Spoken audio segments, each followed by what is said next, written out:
That's pretty good, actually. Sharon Marr is the executive director of Mainstreet Cleveland.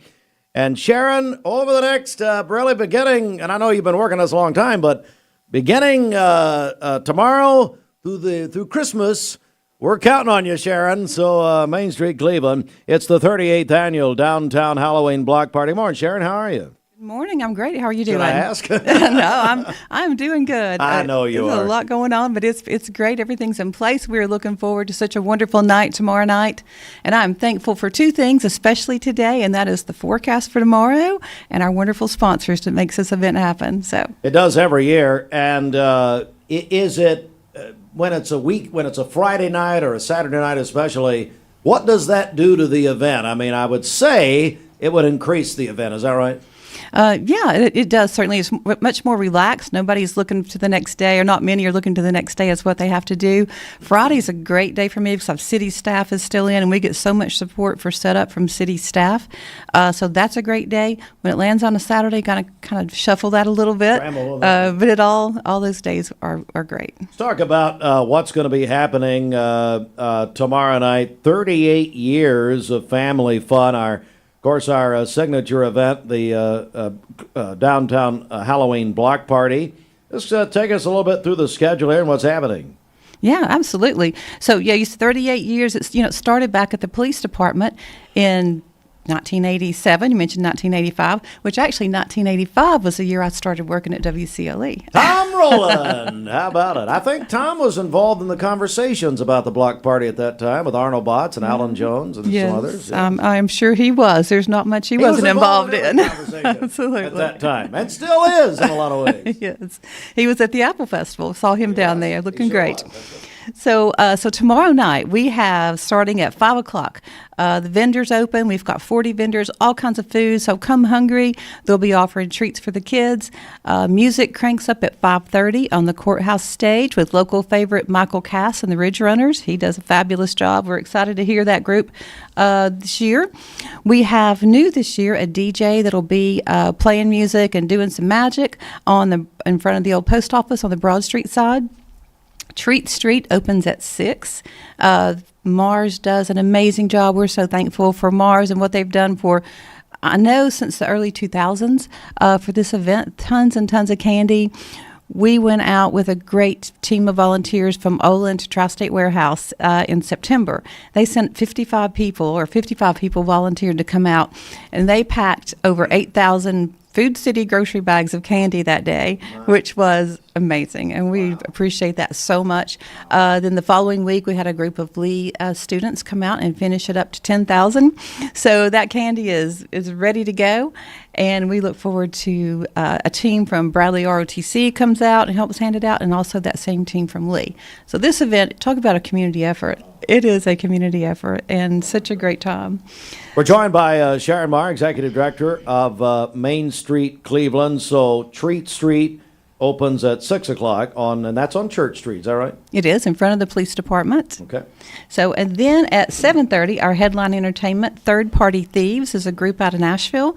They play all around the region and all around the southeast, and their music is classic rock and southern rock, so I think it's going to be a crowd pleaser for all ages. So we're really excited to hear them, and just looking forward to a fabulous evening. And of course, the WCLE Costume Contest, 6:30 at the Post Office Annex, also known as the loading dock, but it's the fun stage on Halloween night.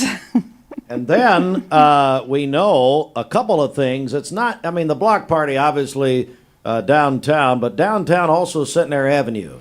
And that historic street. Now, I'm told that Tall Betsy, I was at the, matter of fact, I was honored to MC the Spirits, Legends, and Lore with Dwight Richardson. Yes. We had a couple hundred people, and it was, the rain was falling. We were in, and it was so cool. We were in the basement, that parking garage down below the courthouse. And, I mean, it was perfect, actually, for some of the stories a couple of nights ago. They did great. But anyway, Centenary, so Tall Betsy, Bailey Jones tells me, will be out at about 6:46. Mm-hmm. And I understand there's going to be a flash mob for the second year in a row.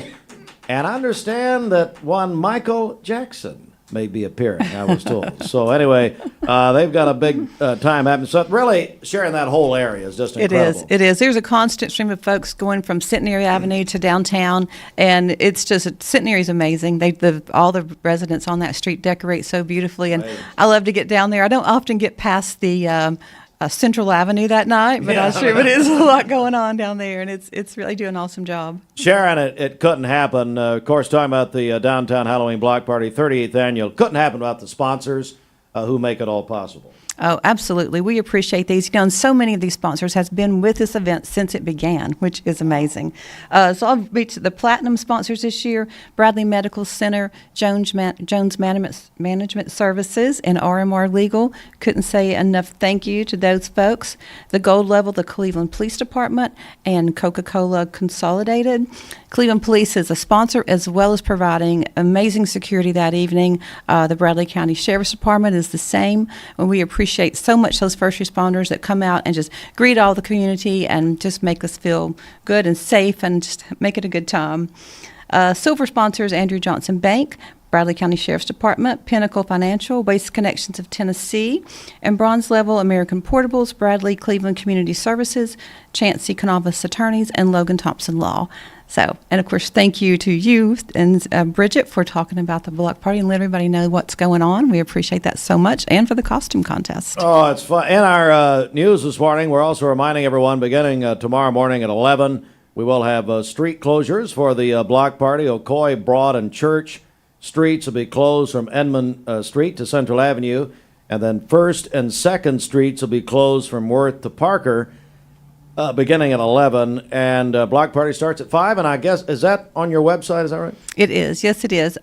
So vendors we start clearing the streets, which takes a minute, and then from 12:30 to 4:30, vendors are setting up. We've got about 40 vendors that are going to get out there and do a fast and furious setup. We try to push that so that we close the streets as little time as possible. Sure. So they get out there and get that done in a hurry, and then we're ready to roll. And then Saturday morning, you won't know this event happened because Public Works and all those folks, Courts Community Service, come out and do an amazing job getting everything cleaned back up and back in business. All right. Sharon Marr, Executive Director of the Downtown Halloween Block Party. I'm going to remind everyone, just remind them of the time once again. Okay, so tomorrow night starts at 5 o'clock, Treat Street at 6. Music's going all evening. Vendors are open 5 until 10. And Bridget, talk about our broadcast tomorrow. That's right. We'll be live on mixtv.tv as well as here on Mix 1041. Our coverage tomorrow night gets underway at 4:30. Jim Gum is going to join me there for that broadcast. Our coverage there is presented by District Attorney Stephen Hatchett. All right, we're going